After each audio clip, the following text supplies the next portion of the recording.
Y Saeed Ahmad को MLC के लिए नामजद किया जाए। बेंगलुरु में Karnataka state minorities engineers association का मुतालिबा।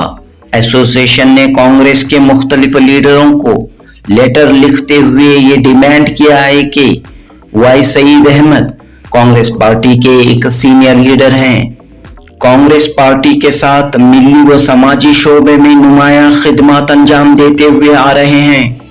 कांग्रेस पार्टी के लिए दिलो जान से खिदमत करते हुए आ रहे हैं, लिहाजा इस मर्तबा एमएलसी के ओहदे के लिए वाई सईद अहमद को कंसीडर किया जाए।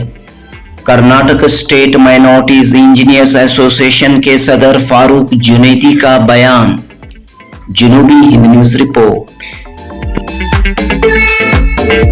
अस्सलाम वालेकुम, मैं Farooq Junaidi Karnataka state minority engineer association का प्रेसिडेंट और कांग्रेस वर्कर हूं।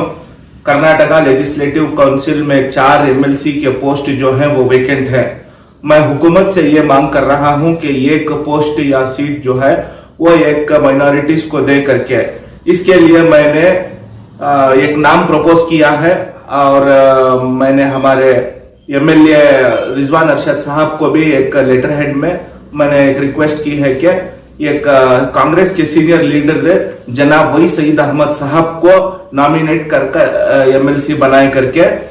मैं हुकूमत से ये अपील कर रहा हूं हमारे सिद्धरामैया साहब से कि इस बार जो है एक सीट जो है वो माइनॉरिटीज को दे।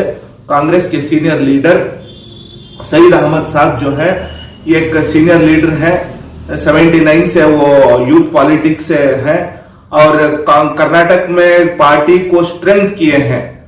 मैं करीबी से उनके साथ वर्क किया हूं।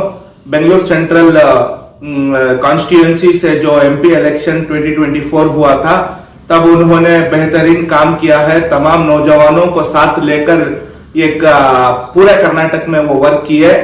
मैं जब देखा तो एक नया चेहरा था। मार्जिन 16,000 वोटों से वो हारे थे। हालांकि हमारी दिली ख्वाहिश थी कि हमारे लीडर रिजवान अरशद साहब 2024 लोकसभा इलेक्शन कंटेस्ट करें करके थी हमारी दिली ख्वाहिश। अगर वो इलेक्शन कंटेस्ट करते तो यकीनन वो जीतते। रिजवान अरशद साहब एक रिप्रेजेंटेटिव होते हैं हमारे कर्नाटक से मुसलमानों के और पार्लियामेंट में हमारे इश्यूज को वहां पर रिप्रेजेंट करते हैं और वहां की बात करते हैं। मगर बहरहाल सईद अहमद साहब एक डायनामिक लीडर है, सीनियर है, सलाहियत है, नौजवानों को साथ लेकर चलते हैं।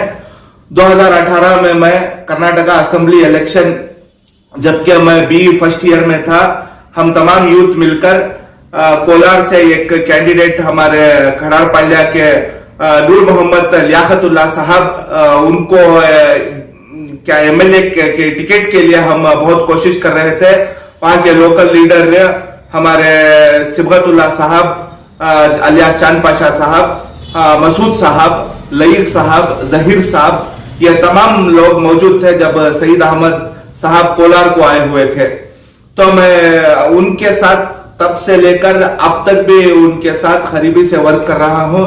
एक क्लीन इमेज है, एक सलाहियत है, वो हर एक को साथ लेकर चलने का जज्बा रखते हैं और पूरे कर्नाटक में वो पार्टी को स्ट्रेंथ किए हैं। ऐसे लीडर को अगर कांग्रेस पार्टी एक पोस्ट और नहीं देगी तो फिर हमारा एक ड्रॉबैक है, क्योंकि ऐसे एक वेल एजुकेटेड लीडर को अगर ये ऐसा पोस्ट मिलेगा तो हमारे इश्यूज जो हैं, हमारे जो भी इश्यूज हैं वो उनको रिप्रेजेंट करेंगे, उन पर बात करेंगे। मगर बहरहाल मैं हुकूमत से ये अपील कर रहा हूं कि वो सईद अहमद साहब को इस बार एमएलसी की पोस्ट दे करके। इसके लिए मैं रिजवान अरशद साहब से मिलकर एक मेमोरेंडम के थ्रू प्रपोजल दिया हूं। आइंदा मैं इंशाअल्लाह चीफ मिनिस्टर श्री सिद्धरामैया साहब को भी और डिप्टी चीफ मिनिस्टर और केपीसीसी के प्रेसिडेंट डीके शिव कुमार साहब को भी मिलकर अप्रोच कर तो मेरी ये गुजारिश है।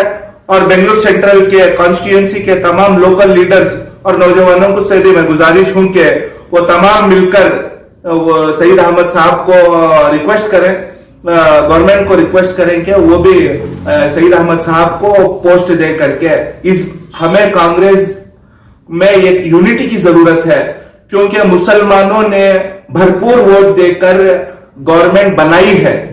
तो लिहाजा हमारा ये ड्रॉबैक है कि हम जाकर हम हमारे लीडर्स को पूछ नहीं रहे हैं। सिर्फ इलेक्शन में दिखना मसला नहीं है, हमारे इश्यूज को जाके रिप्रेजेंट करना, उनको देना, उन पर बात करना और उनके लिए हक के लिए पूछना, ये हमारा सबसे पहला काम है। तो लिहाजा मैं तमाम नौजवानों को दावत देता हूं कि तमाम ये एकजुट हो जाए, यूनिटी से वर्क करें, तो इंशाल्लाह हमारे रिप्रेजेंटेटिव्स स्ट्रांग होती और हमारी लीडरशिप स्ट्रांग होती है कर्नाटक में, और सेकेंड लाइन लीडरशिप भी स्ट्रांग होती है करके मैं ये कहना चाहता हूं। अस्सलाम वालेकुम व रहमतुल्लाहि व बरकातुहू।